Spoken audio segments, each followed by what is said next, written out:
ഞാനിന്നിവിടെ ചിപ്പി പുരട്ടാൻ പോവേണേ. അതിനുവേണ്ടി ഞാൻ കുറച്ച് ചെറിയ ഉള്ളി, കറു താളിച്ചിട്ട് കുറച്ച് ചെറിയ ഉള്ളി, 2 പച്ചമുളക്, വെളുത്തുള്ളി, ഇഞ്ചി, കറിവേപ്പില, ടൊമാറ്റോ എല്ലാം കൂടെ പഴുത്തേണേ. അടുത്ത അതിൻ്റെ മസാലയാണ്. മസാല ഇതായിരിക്കട്ടെ.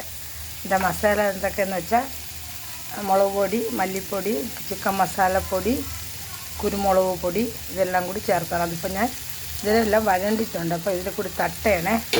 തട്ടി ഞാൻ എന്താ ഒന്ന് ജസ്റ്റ് അടുത്ത് ഞാൻ ചിപ്പി ഇരിക്കണണ്ട. ചിപ്പിയാണ്, ചെറിയ ചിപ്പിയാണ് ഇത്. ചിപ്പിനെ അതിലേക്ക് ഇടാൻ പോവേണേ.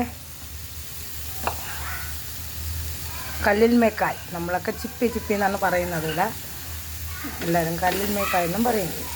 ഞങ്ങളിവിടെ ചിപ്പി എന്നാണ് പറയുന്നത്. ഞങ്ങൾ അതിനെ പുരട്ടിയെടുക്കാനാണ് പോണത് കേട്ടോ. നല്ല ടേസ്റ്റാണിത്. ഇത് ചെറിയ ചിപ്പിയാണ്, വലുതല്ല. ഞങ്ങളിന്ന് വാങ്ങി കൊണ്ടുവന്നു.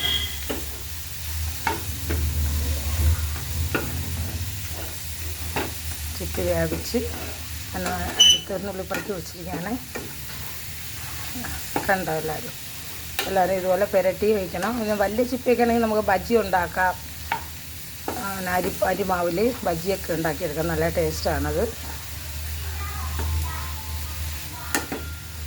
എല്ലാവരും ഇതുപോലെ ചെയ്ത് നോക്കണം കേട്ടോ. വെള്ളം ചേർക്കും. നമ്മൾ ഉപ്പ് വെള്ളത്തിലാണ് ഇത് കഴുകാൻ. 2 ആവശ്യത്തിന് ശേഷം 4 വെള്ളമെല്ലാം കഴുകിയിട്ട് പിന്നെ ഉപ്പ് വെള്ളത്തിൽ കഴുകിയാലേ അതിന് ടേസ്റ്റ് വരുള്ളൂ. അതനുസരിച്ച് ഉപ്പിടുക, അത്ര തന്നെ. എല്ലാവരും കണ്ടല്ല, എനിക്ക് ഇഷ്ടപ്പെട്ടെങ്കിൽ ലൈക്ക് ചെയ്യണം. എന്നിട്ട് നമ്മൾ അതിനു വേണ്ടി മരിച്ചീനി അരച്ച് വെച്ചിരിക്കുന്നു. ഇതിന് കഴിക്കാൻ വേണ്ടിയാണ് മരിച്ചീനി.